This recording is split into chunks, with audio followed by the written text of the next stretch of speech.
Hello everyone, this is Bushra Khan. Welcome to RNN podcast. उस्ताद राहत फ़तेह अली खान की आज birthday है। अपनी बर्थडे कहाँ सेलिब्रेट कर रहे हैं और सबसे अहम कितने साल के हो गए हैं ये जानेंगे। मशहूर वीलॉगर्स मिस्टर रजब भट्ट और नानी वाला दोनों को लंदन से डिपोर्ट कर दिया गया है। क्या सूरत हाल है जानना ज़रूरी है। और इसके साथ साथ ट्रांसपेरेंसी इंटरनेशनल ने एक रिपोर्ट करप्शन के हवाले से पाकिस्तान के लिए तैयार की है। और फेसबुक पे कोई दोस्ती हुई रैंडमली दो लोगों की, जिसमें शख्स ने शाज़िया नामी खातून को आईफोन भिजवाया टीसीएस के ज़रिए, लेकिन उस शख्स ने टीसीएस पर केस कर दिया है। इसके पीछे असल वजह क्या है ये जानते हैं। मेरे साथ मौजूद हैं senior journalist mister Naeem Hanif. अस्सलाम वालेकुम। वालेकुम सलाम बुशरा। क्या हाल है सर आपके? अल्हम्दुलिल्लाह। सर आज उस्ताद राहत फ़तेह अली खान की बर्थडे है। सबसे पहले ये बताएं उनकी क्या एज हो गई है, कितने साल के हो गए? देखें वो उस्ताद राहत फ़तेह अली ख़ान जो हैं वो लेजेंड है और हम्म। आरएनएन की तरफ से हैप्पी बर्थडे तो उस्ताद राहत फ़तेह अली ख़ान। और जहाँ तक एज की बात है तो फिर एज तो नहीं पूछनी चाहिए। अगर औरतों से नहीं पूछनी चाहिए तो मर्दों से भी नहीं पूछनी चाहिए। तो वो तो स्टार है ना, और स्टार की कोई एज नहीं होती क्योंकि ट्रू। फ़न की कोई एज नहीं होती। ट्रू। तो वो तो एक चलता फिरता लेजेंड फ़न है। पर्सनैलिटी है। हाँ जी, हाँ और जी, लेजेंडरी। मेरा ख़्याल है कि इस वक़्त अगर बात करें आप बरसग़ीर की, तो बरसग़ीर में इतना बड़ा नाम जो है इस वक़्त मौजूदा मौसीकी की बात करें तो उस्ताद राहत फ़तेह अली ख़ान से बड़ा नाम ने कोई नहीं है। मैं सिर्फ़ पाकिस्तान की बात नहीं कर रहा, बिल्कुल। मैं ख़ित्ते की बात कर रहा हूँ। तो इसलिए फ़न की कोई एज नहीं होती। अलबत्ता ये है कि उन्होंने तकरीबन कोई 50 कर ली है, 50 बहारें ज़िंदगी की। लेकिन आपने साथ-साथ बता दिए। नहीं, एग्ज़ैक्ट तो नहीं बताया ना। 5 एग्ज़ैक्ट स्कोर्स। एग्ज़ैक्ट नहीं बताया। ठीक। अच्छा, अब ये है कि वो वैसे तो उनकी बर्थडे उनके सारे फैन्स मनाना चाहते हैं और काफ़ी सालों से हम साथ ही बर्थडे उनकी सेलिब्रेट करते रहे, केक जी, काटते रहे बिल्कुल। हैं उसमें। मुझे अभी जो उनकी बहुत ज़बरदस्त सेलिब्रेशंस याद आती हैं तो एक पीसी होटल में हमने एक उनका केक काटा था तकरीबन 150 पाउंड का, 150 पाउंड का केक, और 2000 लोगों की मौजूदगी में एक्सक्लूसिवली जो नाइस। है वो हमने उनकी सालगिरह सेलिब्रेट की, जिस दिन उन्होंने परफॉर्म भी किया, गाना भी गाया। फिर एक्सक्लूसिव बर्थडेज अपनी वो सेलिब्रेट करते रहे। और अच्छा, उन्हें खुद को बहुत ज़्यादा शौक नहीं होता कभी ना अपनी बर्थडे सेलिब्रेट करने का, ज़ाहिर है। लेकिन ये है कि फिर वो फैमिली, अच्छा फैमिली के साथ थोड़ा सा वो अलग, और जो करीबी दोस्त हैं उनके साथ जो है वो ये जो बर्थडे सेलिब्रेशन है, जो हम अपने नाज़रीन जी, को स्क्रीन पे बताइए। दिखा रहे हैं, हाँ जी, ये जनाब बड़ी एक्सक्लूसिव गेस्ट लिस्ट है ज़बरदस्त। उनकी बर्थडे सेलिब्रेशन की। और इसमें जो है ये उनके दरीना दोस्त हैं हमारे वारिस बेग, उनकी रिहाइशगाह पे ये सेलिब्रेशन हुई।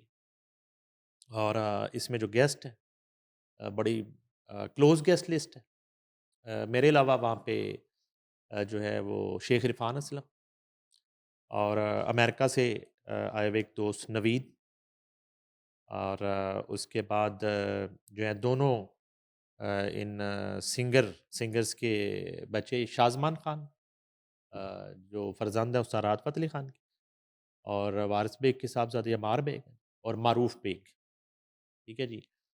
और बड़ा ज़बरदस्त केक जो है, वो सरप्राइज़ केक जो है वो ऑर्डर किया गया, जो हम स्क्रीन पे दिखा रहे हैं। नाइस। उस्ताद राहत फ़तेह अली ख़ान की फ़ोटो वाला फुल केक। सेलिब्रेशंस। एग्ज़ैक्टली। तो वो जो है केक गुजरांवाला से, सईद बेकरी से बन के आया। तो उसके बाद जो है वो फिर खान साहब ने वो सरप्राइज़ था। जब वो आ गए तो फिर बड़ी मज़े-मज़े की शरारतें भी हुईं। अच्छा, एज़ इन? वो मैं आपको बताता हूँ, देखें जो अच्छा कोई भी आर्टिस्ट है, वो उसके अंदर एक ना इनोसेंट बच्चा ही कह लेते हैं, वो तो हर इंसान में होता है। कइयों के अंदर ज़रा कुन्ना बच्चा होता है, वो पता नहीं चलने देता कि बच्चा है अंदर। अच्छा, वो इनका तो गाना भी है, दिल तो बच्चा है जी। तो वो हुँ, हुँ। जब ऐसे निजी लम्हात होते हैं तो उसमें फिर वो बच्चा जाग जाता है और शरारतें भी शुरू हो जाती हैं और कॉमेडी भी शुरू हो जाती है। म्यूज़िक-श्यूज़िक तो फिर ज़रा साइड पे हो जाता है। तो इस तरह की सूरत हाल रही।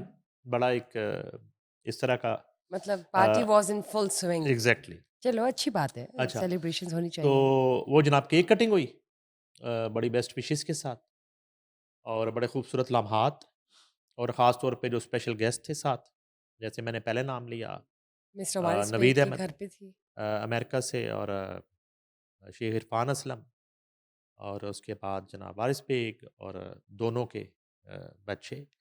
अच्छा, अब ये है कि इस खूबसूरत दिन पर हम जब उन्हें विश कर रहे हैं, तो उस्ताद राहत फ़तेह अली खान का जो कैरियर है, वो बहुत ही एक समझे कि स्क्रिप्ट है, एक लेसन है किसी भी नए फ़नकार के लिए, कि उन्होंने 8 साल की एज में, और ये बड़ा डिफ़िकल्ट जो है वो उस्ताद राहत फ़तेह अली खान के लिए करियर का आगाज़ है, कि उनके बड़ों में जो है, उनके दादा जो हैं, उनका नाम उस्ताद फ़तेह अली खान, और जिनके नाम के जो मैदान और बरसियाँ होती थी, उसमें से फ़नकार जन्म लेते थे।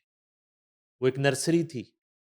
जिस शख्स की डेथ एनिवर्सरी का दिन जो है, वो टैलेंट हंटिंग का एक बहुत बड़ा ज़रिया हो, तो वो क्या गायक होंगे।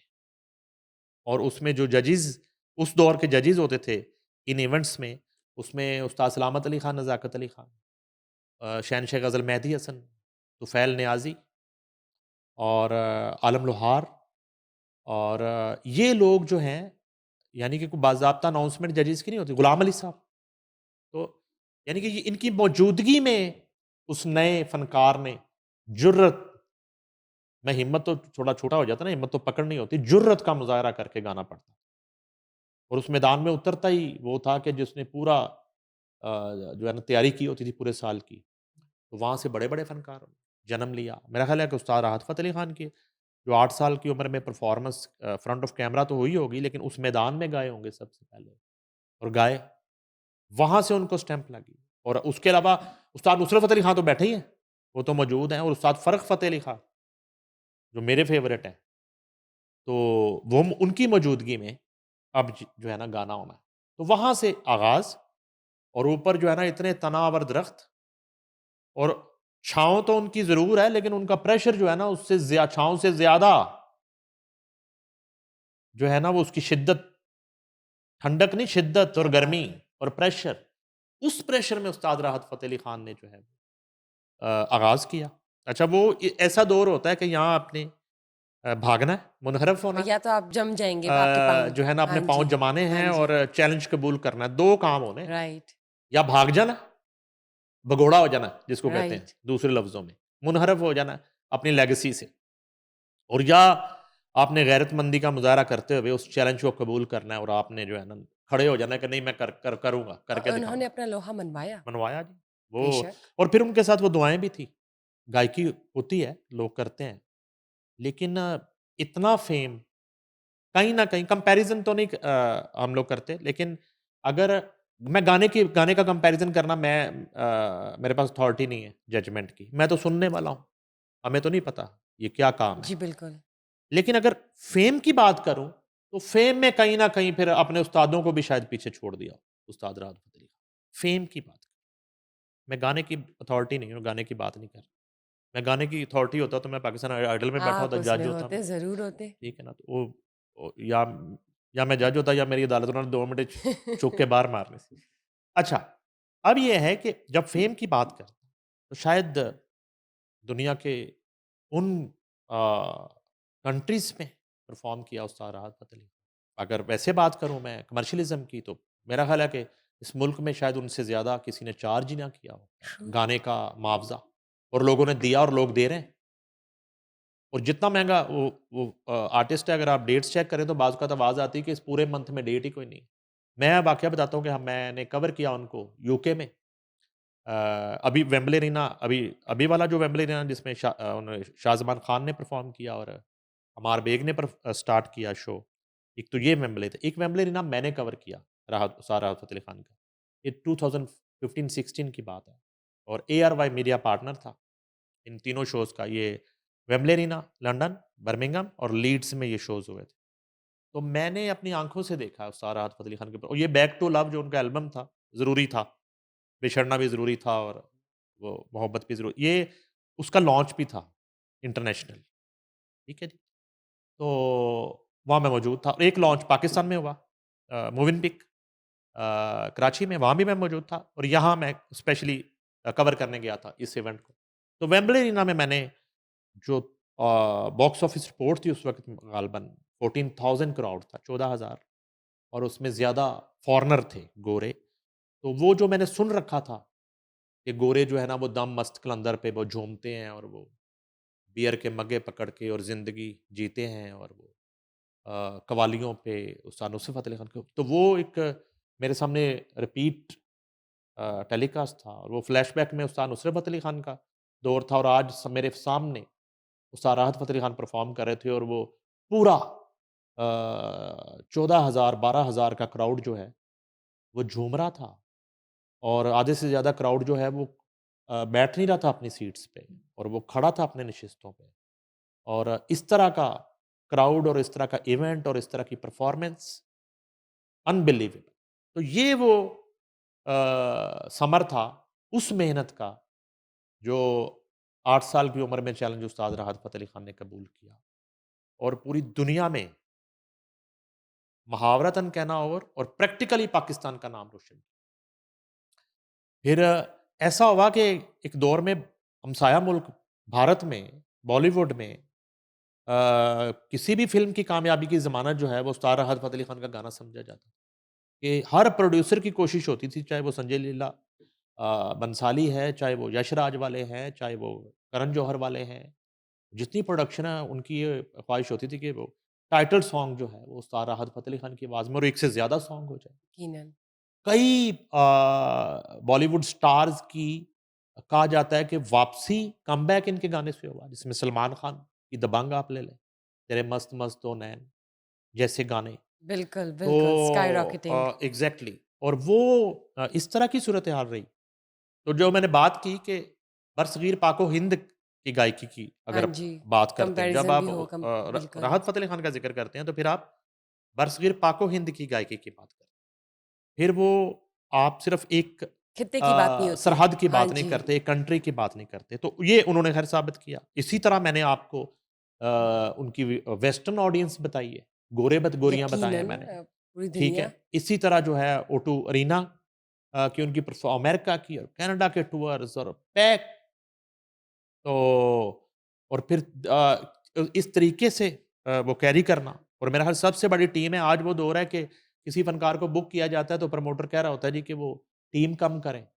आप जो है ना वो 4 लोगों के साथ आ जाएँ, बाकी उधर भी काफ़ी लोग मैनेज कर मौजूद हैं। लेते हैं, हाँ, तो लेकिन नहीं, वो अपनी टीम ही पाकिस्तान से ही जाती है, प्रेफ़रेंस लाहौर देते हैं। से, कराची से और सबसे बड़ी टीम उनके साथ मूव कर रही होती है। तो ये हुआ और अनगिनत ओएसटी फिर आज सालगिरह के दिन जो है वो तो ब्लॉकबस्टर हुआ। ज़रूरी था कि कहानी मैं अपनी ज़ात के हवाले से ये ऐड कर दूँ क्योंकि ये जो सालगिरह का केक है उसमें आप मुझे देख रहे होंगे कि जब ज़रूरी था कंप्लीट हो गया 10 सॉन्ग्स थे तो मुझे खान साहब बुलाया अपने स्टूडियो और 10 गाने सुनाए। तो उन्होंने मेरी राय ली कि इन 10 में से वीडियो किसका बनना चाहिए। तो ग़ालिबन ये 8वें या 9वें नंबर पे था ज़रूरी था। तो मैंने कहा कि इस सॉन्ग का वीडियो बनना चाहिए। तो शायद वो पहले उनकी भी ये राय थी, तो फिर दुबई में वो वीडियो शूट हुआ, ज़रूरी था।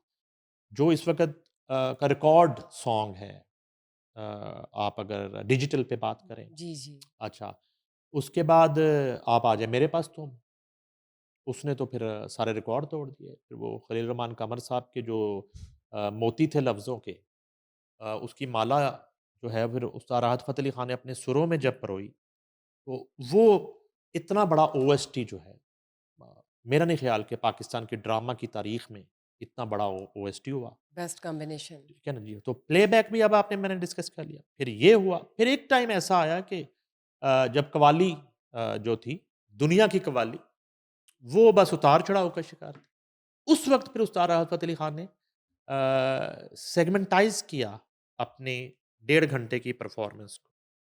उन्होंने 45 और 45 मिनट में डिवाइड कर दिया कि 45 मिनट हर हाल में अब कव्वाली होगी और अनप्लग और 45 मिनट जो है ना फ़िल्मी सॉन्ग और प्लेबैक गायकी हो। फिर ये सिलसिला शुरू किया। और वो जो हम कव्वाली के रिवाइवल की बात करते हैं, तो आज राहत फ़तेह अली खान की सालगिरह के दिन मैं बताऊँ कि कव्वाली के रिवाइवल में ये जो फ़ैसला था उस्ताद राहत फ़तेह अली खान, ये बहुत बड़ा डिसीज़न था। यहाँ पे जो लोकल कव्वाल काम कर रहे थे, वो तो यहाँ कर रहे थे ना, लेकिन दुनिया में जब दोबारा से कव्वाली उस्ताद नुसरत फ़तेह अली खान के साथ शुरू की और लोगों को जिसको कहते हैं ना कि वो हज़म करवाना, मजबूरी है कि वो अगर नहीं भी को कव्वाली सुनना चाह रहा तो फिर उसको सुननी पड़ेगी, अगर उस्ताद राहत फ़तेह अली खान की बाकी गायकी सुननी है। तो ये जो 45 मिनट की डिवाइड थी, इसने भी दुनिया में कव्वाली को रिवाइव किया। ठीक है जी। तो अब ये हुआ कि उनकी सालगिरह तकरीबात जारी हैं दुनिया भर में। ज़ाहिर है कि उनकी फैमिली भी मना रही है, उनके फैन्स भी मना रहे होंगे अपने-अपने तौर पे। बिल्कुल। तो एक जो हमारी सालगिरह सेलिब्रेशन है, वो सब उनके देख साथ सकते हैं वो स्क्रीन स्क्रीन्स पे पे। नाज़रीन को हम दिखा रहे हैं और आखिर में एक मर्तबा फिर से आरएनएन टीवी की तरफ से और पूरी टीम की तरफ सालगिरह से हम मुबारक। उन्हें सालगिरह की मुबारकबाद देते हैं, इस जी। उम्मीद के साथ कि वो इसी तरह चमकते, धमकते और मौसीकी के साथ-साथ मुल्क की खिदमत करते रहेंगे। और ऐज मैंने आपको जो है वो नहीं आपने बतानी है। बता दी है। यार वो देखें 50 पे क्लैप होती है, आपको पता है? कोई भी दुनिया में 50 करता है, चाहे लॉर्ड्स के ग्राउंड में करे, चाहे मोहाली स्टेडियम में हो, चाहे कज़ाफ़ी स्टेडियम में हो, 50 हो तो क्लैप बनती है और आप सवाल करती हैं 50 पे। तो अब ये है और दूसरा ये है कि बड़ा एन्जॉय किया, केक बड़ा मज़े का था और उसमें जो है वो सुरीला केक था और तस्वीर भी जी। ऊपर सुर लगाते हुए खान साहब की लगी हुई थी और बड़ा एन्जॉय फिर किया अच्छा ख़ास हो तौर गया, पे उनको भी पसंद आया होगा सरप्राइज़ अपने वारिस फ्रेंड्स बेग, से। अमार बेग, मारूफ़ बेग और ये तो होस्ट पार्टी हो गई और केक मैन्युफैक्चरिंग आ गई शेख इरफ़ान असलम और special guest from USA mister Naveed. Mister Naveed Ahmed और Naeem Hanif. Assalamualaikum everyone. My brother Naeem Anis is with me. Legendary Ustad Rahat Fateh Ali Khan, my brother, happy birthday to you. Thank you so much. और अल्लाह ताला आपको सलामत रखे और आप इसी तरह ढेरों कामयाबियां समेटें और सेहत वाली जिंदगी हो और पूरी दुनिया पे राज करें। तो ये है जनाब, हैप्पी बर्थडे टू राहत फ़तेह अली खान। सर वीलॉगर्स की बात करेंगे।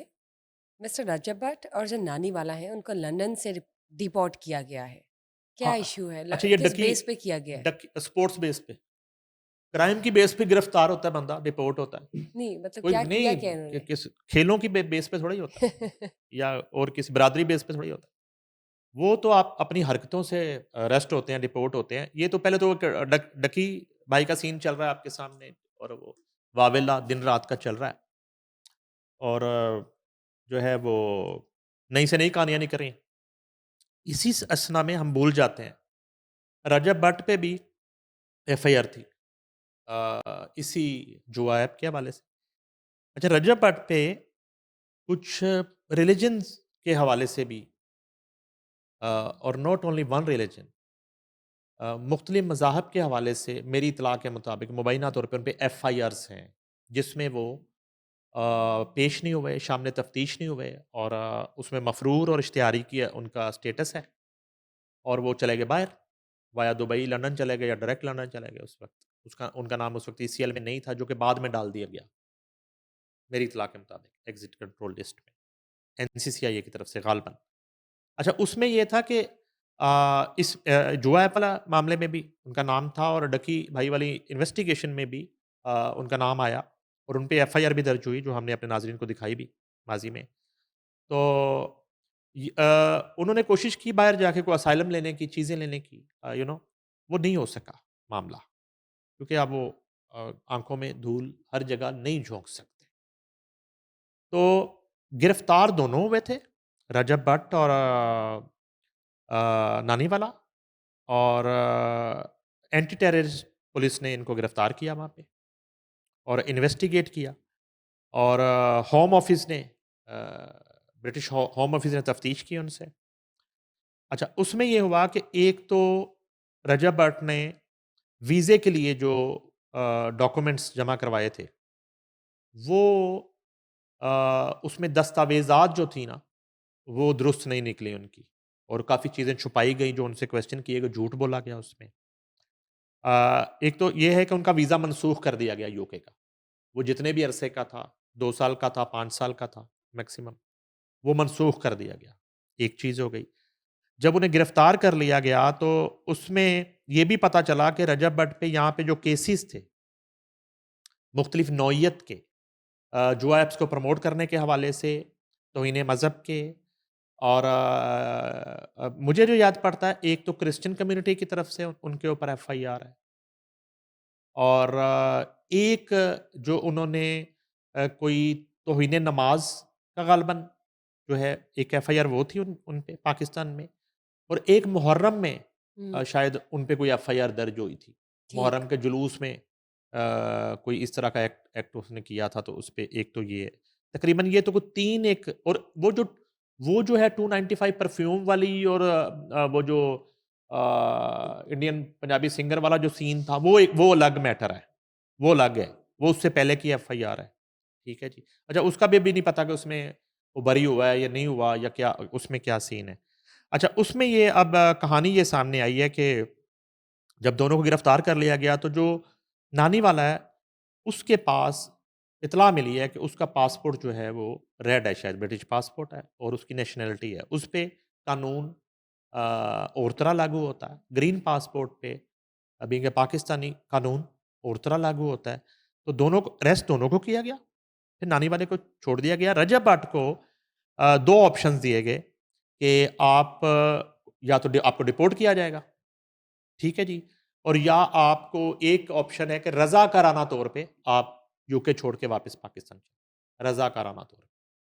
अब जब तक हम प्रोग्राम कर रहे हैं, इत्तला ये है कि रजब भट्ट ने ये वाला जो ऑप्शन है, अपने वुकला से मशवरा करके दोनों में से रज़ाकाराना तौर पे यूके छोड़ के पाकिस्तान आने वाला ऑप्शन कबूल किया, ना कि डिपोर्ट होने वाला ऑप्शन। अच्छा, उसमें अब इनको ये मार्जिन थोड़ा मिला है। एक तो मेरी इत्तला है कि ब्रिटिश एयरवेज़ की जो परवाज़ लंदन से इस्लामाबाद आती है, उसमें उन्हें बैठा दिया गया है, रजब भट्ट को, और रजब भट्ट ने अपनी हिफाजती ज़मानत करवा ली है, और वो इस्लामाबाद लैंड करेंगे जब तक हमारा ये प्रोग्राम ऑन एयर होगा। ठीक। वो कर चुका होगा इस्लामाबाद लैंड, और उसके बाद वो अगले दिन अदालत में पेश किया जाएगा रजब भट्ट को, जब वो पेश होगा। मज़ीद जो है वो तफ्तीश और जो प्रोसीजर्स अपनी का बेल के लिए, ठीक है प्रोसीडिंग्स जी। जो है। ये तो एक हिफाज़ती ज़मानत है, जी, प्रोटेक्टिव बेल है, मगर एक इंटरिम करवाने के लिए ठीक है। वो 6 दिन की, 7 दिन की, ज़ाहिर है 10 दिन की, पेश जितने भी होंगे। मिलेगी, तो वो हो जाएगा। अच्छा, ये तो रजब भट्ट वाला मामला है। रजब भट्ट अलबत्ता गिरफ्तार होने के बाद वहाँ से उसको जहाज़ में बैठा दिया गया नाउ ही है, is go back to back. Pakistan. और उसमें मैंने बता दिया कि किस-किस मामले में उन्होंने गलत बयानी की। एक तो ये ठीक, केसेस का नहीं बताया कि मेरे ऊपर ये केसेस हैं, वहाँ असाइलम की कोशिश की, और दूसरा वीज़े के हवाले से भी गलत बयानी करके वीज़ा हासिल कर लिया। यानी कि रजब भट्ट ने वो ब्रिटिश एम्बेसी को भी चक्कर दे दिया। अब वो वीज़ा इस वजह से कैंसल हो गया, उस गलत बयानी की, जो कि साबित हो चुकी है। अच्छा, इसके साथ ही हम डिस्कस कर लेते हैं कि मोहसिन नकवी साहब बड़े एक्टिव हैं। उन्होंने जनाब आला वहाँ पे बाकायदा तौर पे मुलाकात भी कर ली, और अब सवाल ये उठ रहा है कि क्या वफाकी हुकूमत और वज़ीर दाखिला जो एफ़र्ट कर रहे हैं इदारों पर, जो है वो एक डिजिटल दहशतगर्दी करने वाले, जो गैर मुल्की दहशतगर्द अकाउंट होल्डर्स हैं, उनको, और उनमें 2 नाम जो हैं उन्होंने शहज़ाद अकबर और आदिल राजा बाज़ाब्ता तौर पर उनके हवाले से। अच्छा, आदिल राजा जो है वो पहले भी काफ़ी मुश्किल में है वहाँ पे, उसके ख़िलाफ़ जो है वो एक केस कर रखा था। हसास इदारे के एक्स एम्प्लॉय हैं, ब्रिगेडियर रिटायर्ड राशिद नसीर, और वो फ़ैसला आदिल राजा के खिलाफ हो चुका है, उन्हें जुर्माना हो चुका है, उसमें अपील में आदिल राजा गया है, उसके दोबारा उसके खिलाफ अपील भी मुस्तरद हो चुकी है। एक तो वो जुर्माना उसने पे करना है, अब वहाँ से भी ज़ाहिर है एक्शन होगा। दूसरी बात ये है कि इसी शख्स का नाम जो है वो मोहसिन नकवी साहब ने भी पुट कर रखा। अब इसमें थोड़ी-सी जो मेरी बात हो रही है यूके के कुछ साफ़ी दोस्तों से और कुछ लीगल एक्सपर्ट्स से, ये मामला थोड़ा-सा पेचीदा है। उसकी एक रीज़न है। मैं आपको थोड़ा-सा, अगर हम पीछे जाएँ, तो पाकिस्तान तहरीक-ए-इंसाफ की जब हुकूमत थी, तो यही शहज़ाद अकबर जो है, अ, तकरीबन 2 साल तक या इससे भी ज़्यादा कोशिश करता रहा आज के डिप्टी प्राइम मिनिस्टर इसहाक डार को पाकिस्तान लाने, आज के सेनेटर नासिर भट्ट को पाकिस्तान लाने। उसके बाद एमक्यूएम के बानी अल्ताफ़ हुसैन को वापस लाने की ये कोशिश होती रही। उस वक़्त भी इसी तरह की ब्रिटिश हुकूमत के साथ और वहाँ के होम डिपार्टमेंट के साथ और मुतलका डिपार्टमेंट्स के साथ ख़त किताबत भी होती रही और वो ख़ुद शहज़ाद अकबर वहाँ गया भी उस वक़्त यूके ठीक। इस पर्पज़ के लिए और उसने पूरी कोशिश की, लेकिन इनमें से किसी को वो पाकिस्तान नहीं ला सका। ये जब भी आए पाकिस्तान तो ये शेरवानी में आए और सेनेटर बन के आए, उसके बाद वो मिनिस्टर बन के आए और इसी तरह नासिर भट्ट भी आज के सेनेटर हैं। तो इस तरह की सूरत हाल है। तो बताया ये जा रहा है कि ख़ासा दुश्वार है। प्रोसीजर मुश्किल हाँ है। जी, और ये भी इत्तला है कि जो इन किरदारों में से एक किरदार इमरान रियाज़ खान है। इमरान रियाज़ खान को असाइलम मिल चुका है यूके में, ये इत्तला है। तो अब कहीं न कहीं इनमें अगर काबू आएगा तो मेरे ख़्याल में कोई ग्रीन पासपोर्ट होल्डर आएगा। अगर किसी की कोई इमिग्रेशन हो चुकी है, कोई मेरा मतलब है कि नेशनैलिटी हो चुकी है या अंडर प्रोसेस है, उस हवाले से शायद उन गद्दारों और उन जो है वो डिजिटल दहशतगर्दों को जो थोड़ा-सा एज हासिल है बनिस्बत हुकूमत पाकिस्तान, उनको वहाँ रुकने के हवाले से कोई आइनी एज है और इनको लाने के हवाले से थोड़ी दुश्वारी का सामना करना पड़ेगा। और वो जो आप बात कर रही थी पिछले प्रोग्राम में कि थोड़ा टाइम जो है वो ज़्यादा लग सकता है और जिसमें एक साल भी लग सकता है, इससे ज़्यादा वक्त भी लग सकता है ऐसे कर। लेकिन यहाँ पे मामला ये जो वो रजब भट्ट वाला केस हुआ है और नानी वाले की वहाँ गिरफ्तारी हुई है और रजब भट्ट को इसको डिपोर्ट ही समझे ना, जी, ऑप्शन दे बिल्कुल। दिया गया या आप फौरी तौर पे यूके छोड़ दें या फिर आपको हम जो है ना जहाज़ में बिठा रहे हैं। तो बात तो एक ही है, कान उधर से पकड़ें उधर से पकड़ें। ये थोड़ा-सा एक अपनी तरफ से उसमें बाइज़्ज़त बनिस्बत डिपोर्ट होने के और वो सारी ज़िंदगी के लिए एक आप पे वो लग जाता है टैग कि आपको डिपोर्ट किया गया। तो वो ये ऑप्शन चूज़ किया कि वो जो है रज़ाकाराना तौर पे पाकिस्तान। ठीक, चलें देखते हैं। प्रोसीजर्स तो मुश्किल है और आगे क्या मज़ीद तफ़सीलात या क्या नया ट्विस्ट आता है ये जानेंगे। ट्रांसपेरेंसी इंटरनेशनल ने करप्शन के हवाले से पाकिस्तान के ऊपर एक रिपोर्ट तैयार की है, बताइए। ये ट्रांसपेरेंसी इंटरनेशनल का ना जी 2025 का सर्वे है और ये ट्रांसपेरेंसी जो इंटरनेशनल है, ये माज़ी में भी हर दौर में और हर हुकूमत में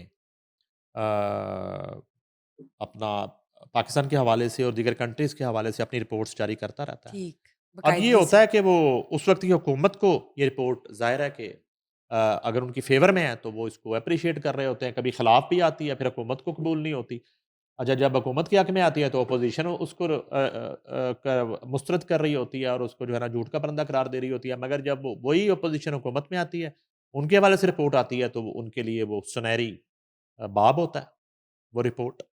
तो अलबत्ता मौजूदा हुकूमत के हवाले से जो ट्रांसपेरेंसी रिपोर्ट जारी की है वो एनसीपीएस 2025 ट्रांसपेरेंसी इंटरनेशनल पाकिस्तान ने करप्शन के तासुर में वाज़ेह कमी जो है वो आई है। इस रिपोर्ट के मुताबिक शफाफियत में इजाफा और करप्शन में कमी वाक़या हुई। रिपोर्ट पाकिस्तान में बदनुमानी के तासुर को जांचने का एक पैमाना है। ट्रांसपेरेंसी इंटरनेशनल 66% पाकिस्तानियों ने बताया कि उन्हें गुज़िश्ता 12 माह में किसी सरकारी काम के लिए कोई रिश्वत नहीं देनी पड़ी। 66% खुशनसीब पाकिस्तानी। ट्रांसपेरेंसी इंटरनेशनल पाकिस्तान के मुताबिक 60% पाकिस्तानियों ने इस बात से इत्तफाक किया कि हुकूमत ने IMF मुआहदे और FATF ग्रे लिस्ट से निकलने के ज़रिए मैशत को मुस्तहकम किया। ट्रांसपेरेंसी इंटरनेशनल पाकिस्तान मुल्क की मैशत ज़बूहाली से इस्तेकाम और इस्तेकाम से तरक्की की तरफ गामज़न है। रिपोर्ट उसके बाद 43% ने कुव्वत ख़रीद में बेहतरी जबकि 57% ने कुव्वत ख़रीद में कमी की रिपोर्ट दी। ट्रांसपेरेंसी इंटरनेशनल पाकिस्तान उसके बाद 51% शुरा चाहते हैं कि टैक्स छूट हासिल करने वाले NGOs, अस्पताल, लेबॉर्ट्रियाँ, तालीमी इदारे और दीगर फलाई इदारे आवाम से कोई फ़ीस वसूल ना करें। ट्रांसपेरेंसी इंटरनेशनल पाकिस्तान के मुताबिक 53% शुरा के मुताबिक टैक्स छूट याफ्ता फलाही इदारों को अपने डोनर्स के नाम और अतियात की तफसील आवाम के सामने जाहिर करना चाहिए। ठीक, बिल्कुल ठीक, ठीक है। ठीक। ये रिपोर्ट है। ये सर्वे 22 से 29 सितंबर 2025 के दौरान किया गया। 22 से 29 सितंबर 2025 के दौरान। और उसके बाद 2023 में 1600 के मुकाबले में 2025 में मुल्क भर से 4000 अफराद ने सर्वे में हिस्सा लिया। 4000 4000 डबल ट्रिपल हो गया हाँ है। जी। हाँ जी। 23 में 1600 थे। जो आखिरी सर्वे हुआ था हाँ जी। 1600 और अभी 4000। और शुरा में 55% मर्द हैं जी, 43% खवातीन, ऑलमोस्ट 50-50 है। 2% ख्वाजा सराय इस सर्वे में शामिल। नाइस। और उसके बाद जो है 59% शुरा का ताल्लुक शहरी इलाकों से, जबकि 41% का ताल्लुक देही इलाकों से। याद रहे ये सर्वे बदउनवानी की असल शरह नहीं नापता, बल्कि बदउनवानी के बारे में अवामी तासुर को जाहिर करता है। ट्रांसपेरेंसी इंटरनेशनल और उसके मुताबिक बदउनवानी के तासुर में पुलिस सरे फहरिस्त, जबकि टेंडर और प्रोक्योरमेंट दूसरे, अदलिया तीसरे, बिजली व तवानाई चौथे और सेहत का शोबा 5वें नंबर पर।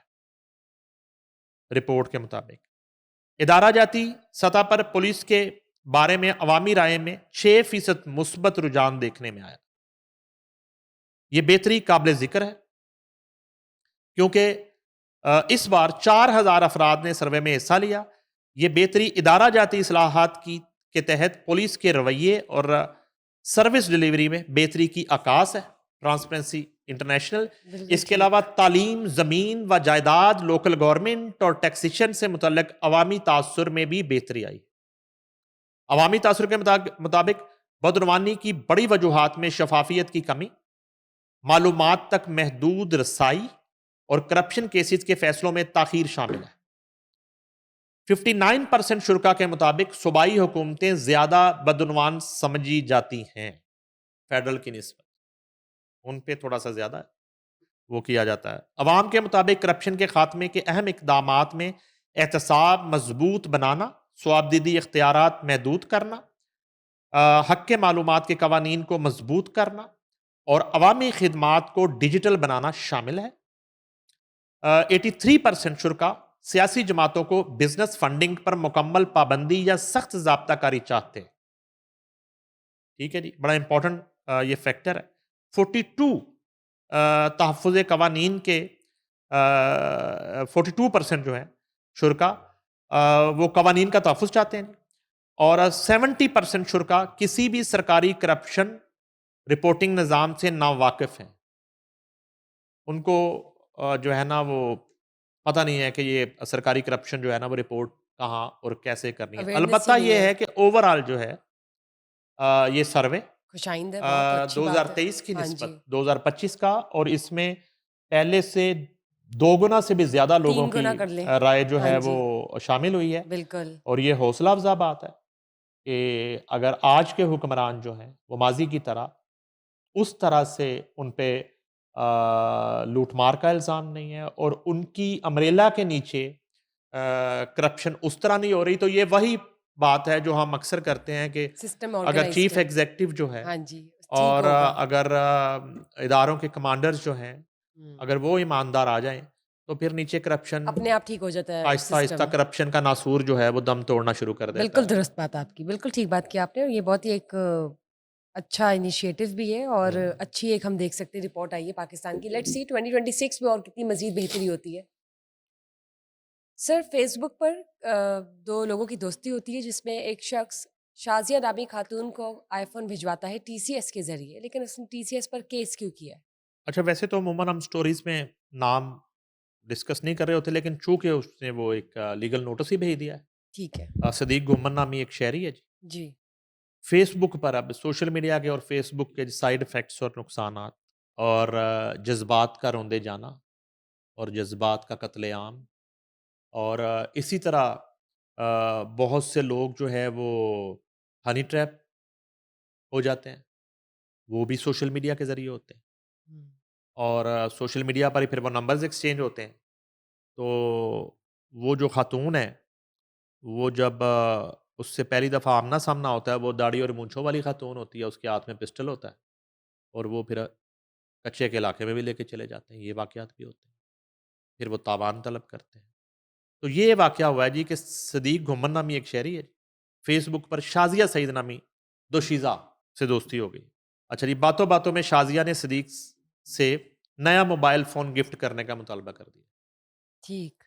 गुमन साहब ने कहा ये तो कोई मसला ही नहीं है, वही गुमन साहब है, कोई आम आदमी तो है नहीं। तो आपने कहा जी अपना एड्रेस भिजवाएँ, तो उन्होंने शाज़िया सही ने एड्रेस भिजवा दिया। लेकिन शाज़िया ने कहा कि घुमन जो है ना वो टीसीएस जो है ना अगर तू करोगे तो वो तो मरवाएगा टीसीएस। मेरे घर मोबाइल भिजवा कर यूँ करके फ़लाँ दफ़्तर कोरियर करवा दें, मैं खुद वहाँ से रिसीव कर लूँगी। ठीक है जी, आप किसी दफ़्तर पहुँचा दें। गुमन साहब ने कहा जी कि सेल्फ कलेक्शन सर्विस लेता हूँ। उन्होंने सेल्फ कलेक्शन सर्विस ली और टीसीएस का जो है फ़ोन एक फ़ोन ख़रीदा ओप्पो का और वो जनाब उन्होंने नया ऑफ़िस से सिर्फ़ शाज़िया को दिया जाए। ये उस पे लिख के और बुक करवा दिया। इसके बस घुमन टीसीएस ये मोबाइल इंश्योरेंस चार्जेज़ भी अदा कर दिए घुमन साहब ने जी टीसीएस को इस फ़ोन के। चंद रोज़ बाद शाज़िया ने सदीक घुमन को फ़ेसबुक पर मैसेज करके बताया कि मुझे मोबाइल मिल गया। वेरी गुड यार, बड़ी अच्छी सर्विस है।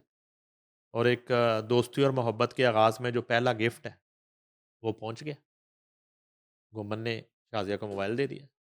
शाज़िया खुश है, हैप्पी है, मोबाइल आ गया। अब मोबाइल पे बातें होंगी। फ़ेसबुक वाली वो मैसेजिंग से जान छूटेगी। किसी वक़्त नेट नहीं आ रहा होता। ठीक है जी। अब ये हुआ लेकिन उसके बाद ये होता है कि लेकिन इसके बाद राब्ता-शाब्ता ख़त्म हो जाता है। कोई रिप्लाई नहीं आता और बिल-आख़िर जो है घुमन साहब जो हैं वो परेशान हो जाते हैं। वो टीसीएस से राब्ता करते हैं और हिम्मत करते हैं और वो कहते हैं जी कि वो अ, किस खातून ने यानी कि रिसीव किया था मुझे उसका पता दें, मुझे दिया जाए।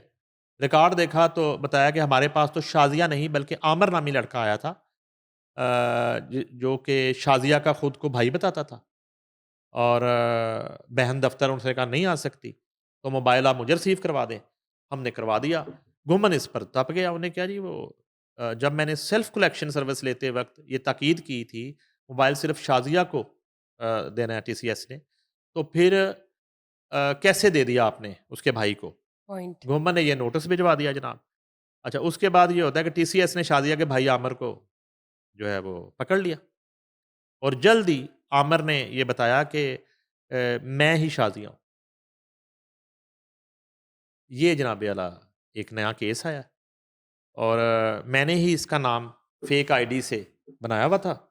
शाज़िया के नाम से फ़ेक आईडी और उसमें घुमन को मैंने घेरा और मोबाइल मँगवाया। ये पकड़े मोबाइल और घुमन को वापस कर दें। यही हो सकता है। घुमन का मोबाइल अलबत्ता आमिर शाज़िया से और शाज़िया आमिर से और या आमिर उर्फ़ शाज़िया से ये कहते हैं। वो वापस आ गया। कंपनी ने मोबाइल वापस करने के लिए घुमन से राब्ता किया, टूटे हुए दिल के साथ।